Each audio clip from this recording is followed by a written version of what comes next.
Ahora vamos a hacer un ejercicio cortito sobre la unión de sigma álgebras.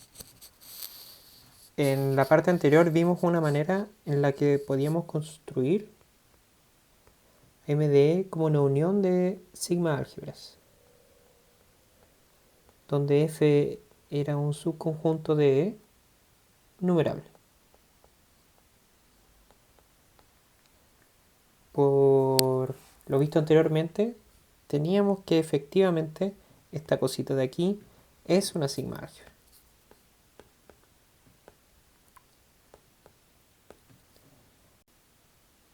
Sin embargo, hay que entender que las uniones de sigma álgebra se comportan de una manera distinta a lo que uno puede intuir.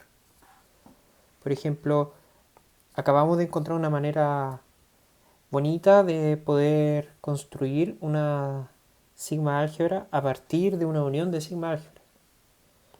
Pero, por ejemplo, una pregunta común que aparece es ¿qué pasa si ahora yo considero una colección creciente de sigma álgebras? Es decir, supongamos que yo tengo, llamémosle A sub i, con i en natural, hagamos una colección numerable en donde tenemos que A sub i va a estar contenida en A sub i más 1. Y son todas sigma álgebras.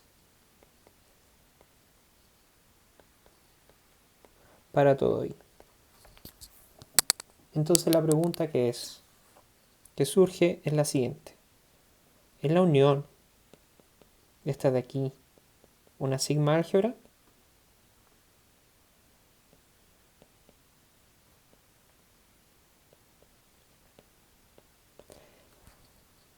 Yo les pediría pausar el video por un momento e intentar reflexionar si esta pregunta tiene una respuesta sí o no.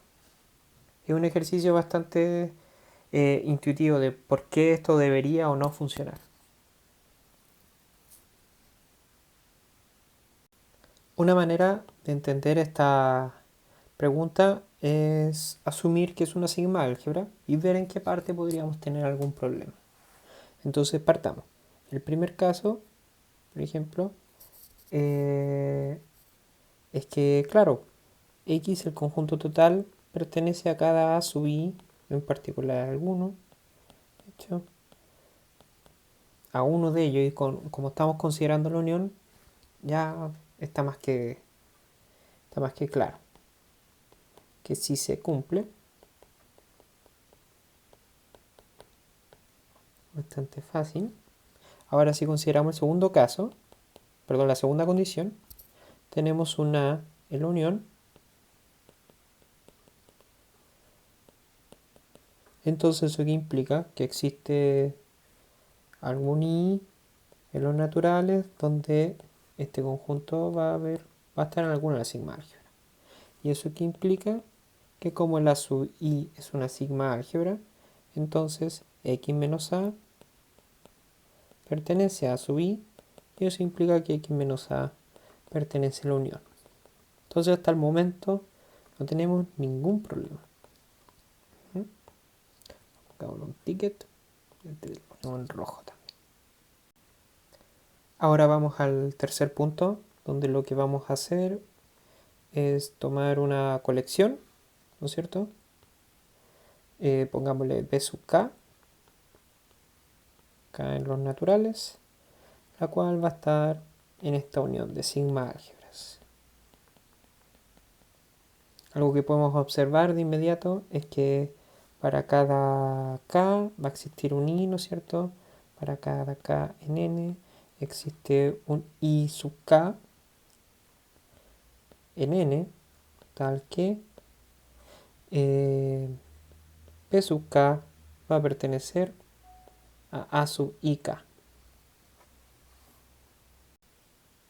Pero lo bueno es que al estar trabajando con el conjunto n, que tiene el principio del buen orden, entonces podemos hacer que esta pequeña función que acabamos de inventar, es decir, esta función i, pongamos, que te manda los naturales, que te manda el k en el i sub k, podemos suponerla creciente. ¿sí? Entonces, ¿qué es lo que se obtiene?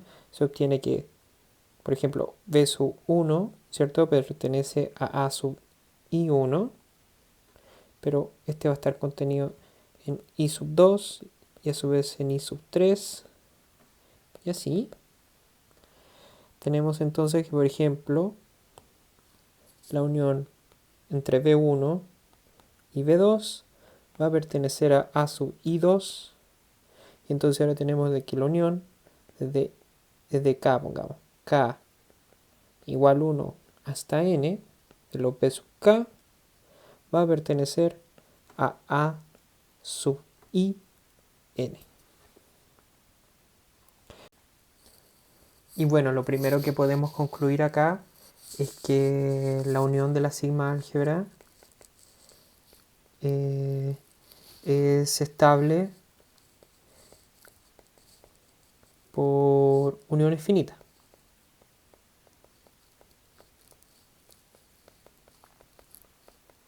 Entonces, esto de aquí va a ser un álgebra.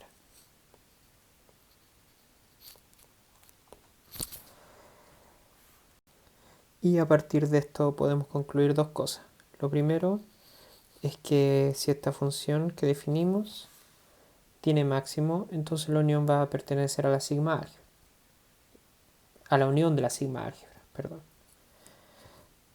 En otras palabras, escribiéndolo, tenemos que si existe, a ver, ahí, que si existe m en los naturales, donde i sub k va a ser menor o igual a m para todo k en n, entonces la unión de todo b sub k, k en n, va a pertenecer a la unión y en n con a sub i. Ahora, lo segundo que se puede entender es que si esto no ocurre, pongámoslo, si no existe tal m, no hay manera de asegurar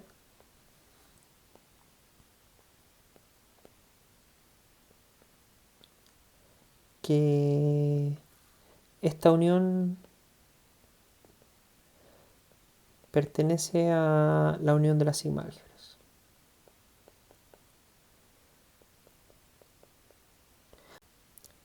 De hecho, uno puede probar que esto no puede existir bajo ciertas condiciones, más o menos razonables. Por ejemplo, bueno, lo primero es que si el conjunto X en donde uno obtiene la sigma álgebra, si tiene un conjunto finito, si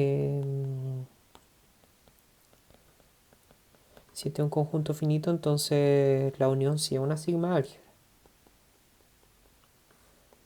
por razones obvias. Sí, es una sigma álgebra.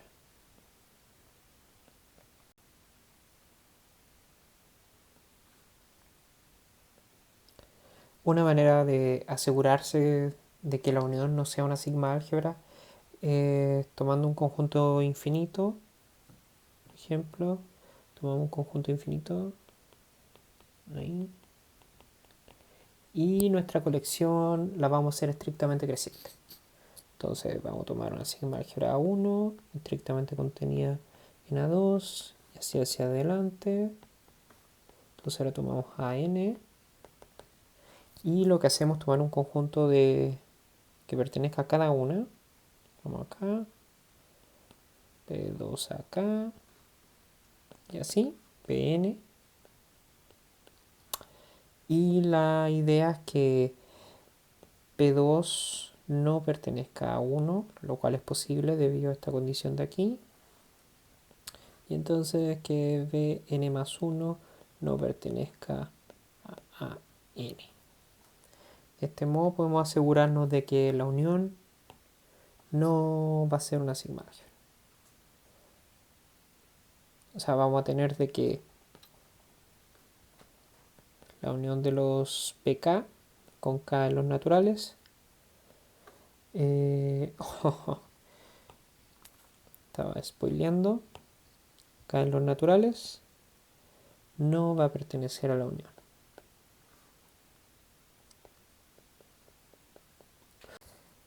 Sin embargo, hay que ser cauteloso en cómo construir esta unión, porque algo que no hemos considerado es que esta unión puede ser justo todo el conjunto X.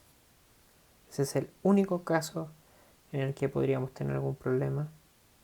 Un ejemplo para ir ilustrando esto es considerando el conjunto infinito más simple que podemos hacer, el cual son los naturales.